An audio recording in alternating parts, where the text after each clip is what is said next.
Welcome to Life Stories, where the quietest cries often reveal the loudest truths. Imagine a 6-year-old girl calling 911, not because of an injury, but because her belly is moving. No one believed her at first.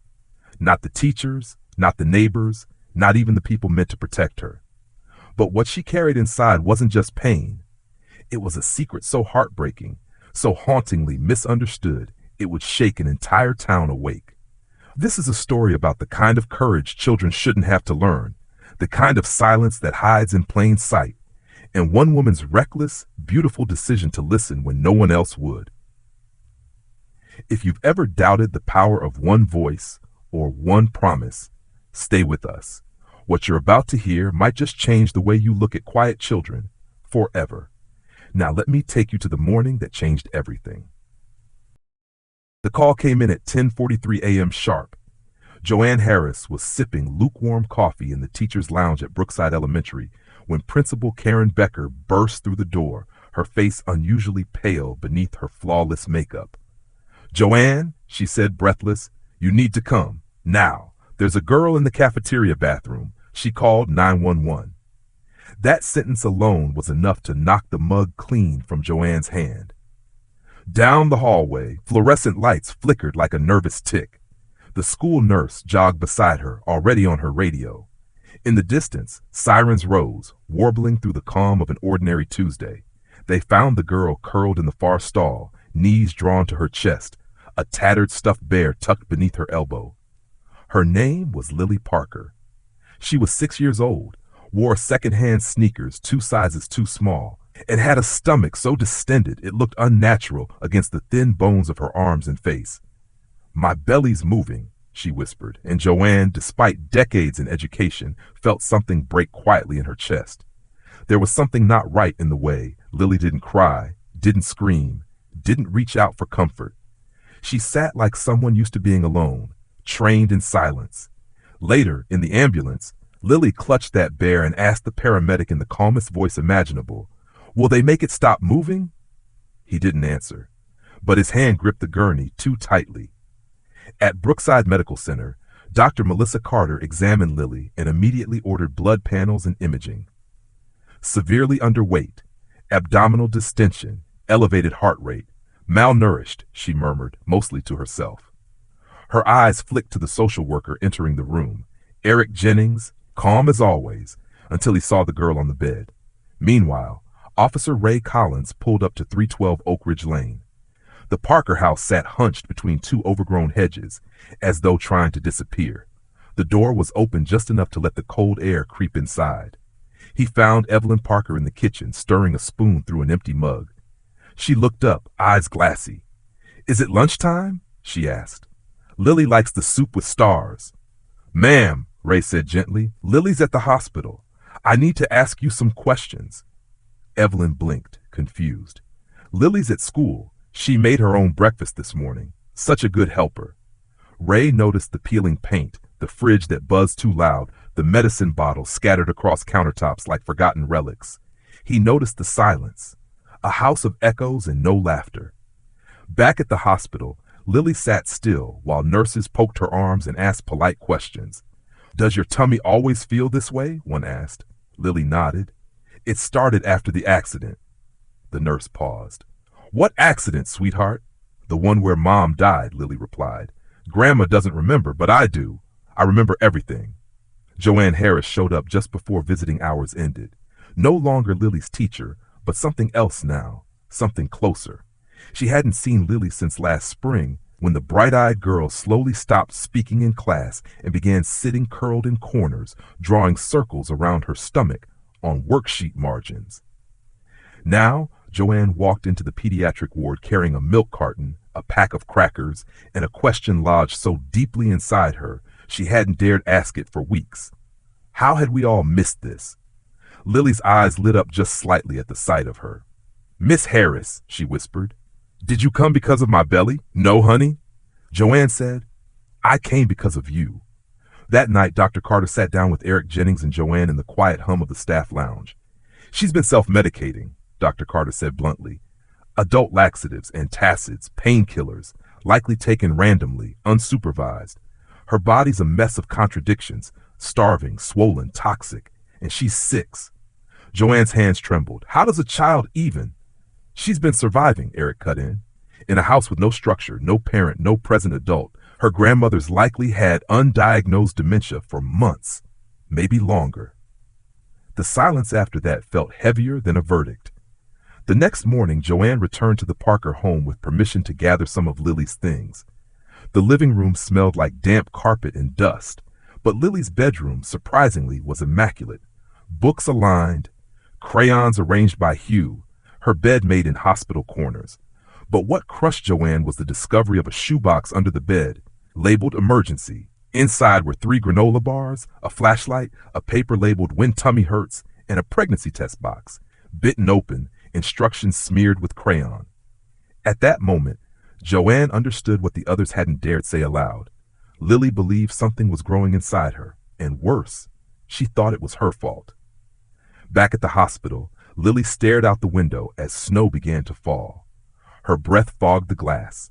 When Joanne returned, Lily didn't turn at first, but she whispered, "Does it mean something bad if I thought I was going to have a baby like Mom did?" Joanne sat beside her, heart cracking open in real time. "It means you were scared and confused and trying to fix something you didn't understand. That doesn't make you bad, Lily. That makes you brave." Lily hesitated. "I didn't take the pills today. I almost did, but I didn't." Joanne reached into her bag and pulled out something small and silver, a bell. "If you ever feel like that again," she said, placing it beside the hospital bed, "you ring this, and I will come." Lily picked it up like it was sacred. For the first time, her eyes filled, not with fear, but with something softer. What does it say about us as a society when a 6-year-old learns to survive before she learns to ask for help? Have you ever missed the silent cries of someone who needed you most? Just as Lily finally begins to feel safe, a single visit threatens to unravel everything, and the one person she's learning to trust may be forced to walk away. In part 2, we return to Brookside, where rumors fester and a town is faced with a brutal truth. Will they protect the child they failed to see? By Friday morning, the town of Brookside had already begun to murmur.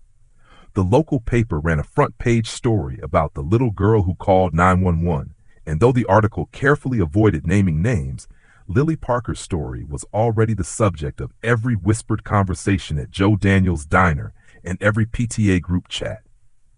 Inside the hospital, Lily sat cross-legged on her bed, arranging the crackers on her lunch tray into perfect squares, pretending not to notice the 2 nurses exchanging glances near the door.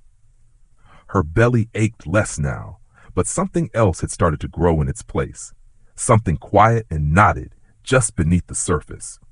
Shame. Joanne Harris had stayed overnight again, her coat slung over the visitor chair and her reading glasses folded on the edge of the bed. Lily hadn't asked her to stay, but she hadn't asked her to leave either. That was something. But just after noon, Dr. Carter stepped into the room with a clipboard and the kind of smile that only meant bad news in hospitals. She motioned for Joanne to follow her into the hallway. Lily's heart sank. That kind of smile meant secrets. In the hallway, Dr. Carter's voice was low and tight. "Joanne, I just got a call. CPS is moving forward with emergency foster placement. They want Lily relocated by Monday." Joanne's spine stiffened. "What? Why? She's doing better here." "They're concerned about publicity. The hospital is receiving calls. The press is circling.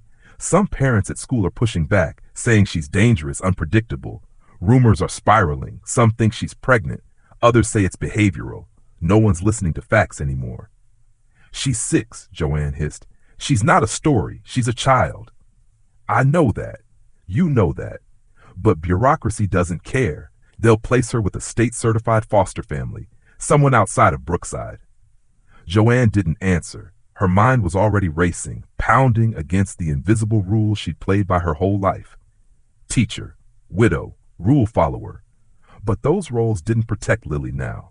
They weren't enough. Inside the hospital room, Lily stared at the silver bell on her nightstand. She hadn't rung it last night.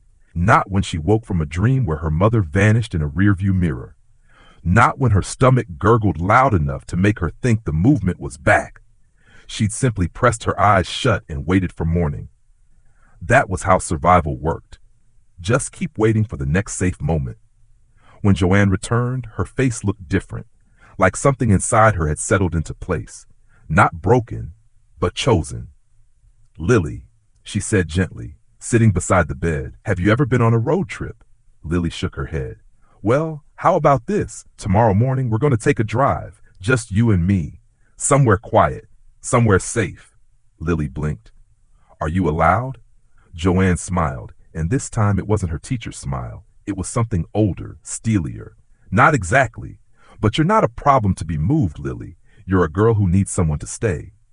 By midnight, the plan was drawn. Joanne had called Eric Jennings, who hadn't exactly said yes, but hadn't said no either. "You know this could cost you your teaching license," he'd warned, his voice weary. "This isn't the way to work within the system." "And working within the system means what? Letting her be swallowed by it?" Joanne had whispered. "Tell me, Eric, where were the rules when this little girl was eating crackers out of a shoebox and reading the word pregnancy in crayon?" At 6:04 a.m., long before the hospital corridors stirred, Joanne gently lifted Lily from the bed. The girl barely stirred, her fingers still curled around Mr. Sprinkles. She dressed her in a hoodie, slipped on socks, and whispered, "We're going for our drive now." Down the back stairwell, past the security guard distracted by morning coffee, they made it out into the crisp morning air. Joanne's car was already running, a thermos of coffee in the cup holder, a granola bar tucked in the glove box, the silver bell dangling from the rearview mirror. But they didn't make it to the highway. Just 3 blocks from the hospital, red and blue lights filled the rearview. Joanne's hands froze on the steering wheel. Lily woke up in the back seat, disoriented. "Miss Harris?" Officer Collins approached the window. No gun drawn, no hand on his belt. Just the slow, sorrowful walk of someone who knows they're about to break something sacred. "I'm sorry," he said quietly. "There's been an alert. The hospital noticed the bed was empty." "I was taking her somewhere safe," Joanne said, voice shaking but firm. "I believe you," he replied, "but I still have to ask you to step out of the vehicle." Lily's scream when they took Joanne was small but sharp, like the sound of glass cracking in winter. She wasn't crying about leaving the hospital. She was crying because the only person who had chosen her was being pulled away by the people who claimed to know better. At the precinct, Eric Jennings stood waiting, coat unbuttoned, tie loosened. He looked at Joanne like she'd done the bravest and most reckless thing imaginable. "You forced their hand," he murmured. "Now they can't ignore it." "Did they listen?" Joanne asked. "Not yet," he replied. "But the phones haven't stopped ringing since 7 a.m. Someone leaked the story. The real story. The town's waking up and they're angry. For her this time." That night, Lily was moved to a temporary group home 20 miles out. The walls were painted sky blue. The beds were soft. But no one left her a bell on the nightstand. No one promised they'd stay. Have you ever tried to protect someone and ended up breaking their heart in the process? As Brookside begins to stir and Joanne faces the weight of her actions, one question remains. Will the system redeem itself or bury Lily's truth one more time? Part 3 will reveal how far a town is willing to go when guilt becomes too loud to ignore. The hearing was scheduled for 9 a.m. sharp, but by 8:15 the courtroom gallery was already full. Not with reporters or lawyers, but with townspeople, people who had once turned their heads or passed quiet judgment at Frank's diner. Today they sat shoulder to shoulder, holding their breath for a little girl most of them had never spoken to. At the front, Lily Parker sat between Eric Jennings and a guardian ad litem, her legs dangling above the polished floor, her hair pulled neatly back by someone at the group home who had tried to make her look presentable. She clutched Mr. Sprinkles to her chest, though she'd nearly left him behind that morning. He hadn't felt like hers anymore. The only person who had made him feel safe had been taken away in handcuffs. Joanne Harris entered through the side door, her expression steady, her posture proud despite the tension gripping her spine. Her teaching license was under review. She'd spent 2 nights in a holding cell. Her reputation was scattered across local news outlets and mom blogs like Broken Porcelain. But she walked in with no apology on her face. She walked in because Lily was watching. Judge Maren Whitaker presided today. No nonsense, sharp-eyed but not unkind. She adjusted her glasses, glanced at the file, then slowly raised her head. We are here to determine the custodial future of Lily Parker, age 6, in light of new findings, community testimony, and a previous attempt at unauthorized removal from hospital custody. Her eyes landed on Joanne. Miss Harris, despite the irregularities, this court is more interested in intention than optics. So let's start at the beginning. One by one, the witnesses spoke. Eric Jennings gave a meticulous report of the conditions at the Parker home: expired medications, spoiled food, no functioning caregivers. Dr. Carter outlined the physiological toll on Lily's body, how adult medications had caused intestinal spasms, and how malnutrition had distorted not just her belly, but her sense of reality. Officer Collins explained the night Joanne had driven away, not as a flight, but as an act of desperate compassion. And then Frank Daniels stood, clearing his throat before the room. I judged that little girl the day she came into my diner. Thought she was trouble. Thought she'd bring problems into our town. But I was wrong. And so was everyone else who chose to look away instead of look closer. Joanne was last. She took the stand, raised her right hand, and spoke with the same voice she'd used for decades in classrooms filled with restless hearts. I didn't act to break the law, she said. I acted because I know what it looks like when a child is slipping through every crack in the system. Lily wasn't just falling, she was already on the ground, and no one was bending down to lift her up. I made a promise to her in a hospital room with white walls and sterile silence that I wouldn't leave, and I intend to keep that promise, whether or not I ever teach again. The judge called for recess. For 27 minutes, the room hummed with nervous energy. Lily sat perfectly still, eyes fixed on the bailiff's empty chair. Her small fingers traced the stitching on Mr. Jada Sprinkle's paw over and over. Joanne remained quiet. If she spoke now, her voice might crack, and Lily didn't need cracks. She needed anchors. When the court reconvened, Judge Whitaker didn't rush. She flipped through pages, adjusted her glasses, took one long look at the crowd. Miss Harris, she began, you placed this court in a difficult position. You undermined procedural custody. You acted emotionally and outside legal bounds.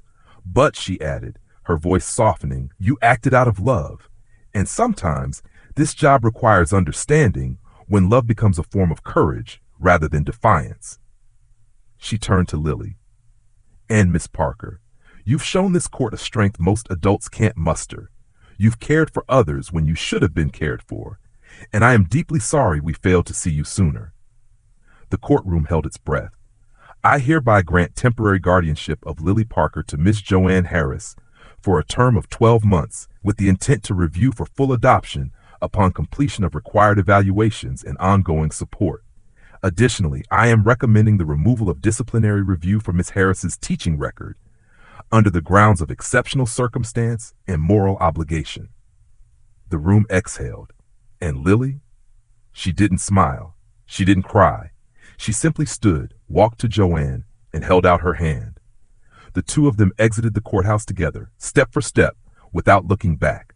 Outside, the sun had broken through the gray, and a breeze lifted the fallen leaves in a soft swirl.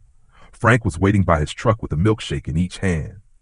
She's a vanilla girl, he said gruffly, handing one to Lily. Figured that out last time. Eric Jennings caught up. Your house needs some TLC, he said to Joanne. Town volunteers are already in motion. Kitchen's getting redone next weekend. Someone even donated a swing set. Joanne blinked. For the backyard? For Lily, he said, because apparently this is what we do now. We notice. That evening, in the small yellow room at Joanne's cottage, Lily changed into new pajamas folded at the foot of the bed. On the nightstand was the silver bell.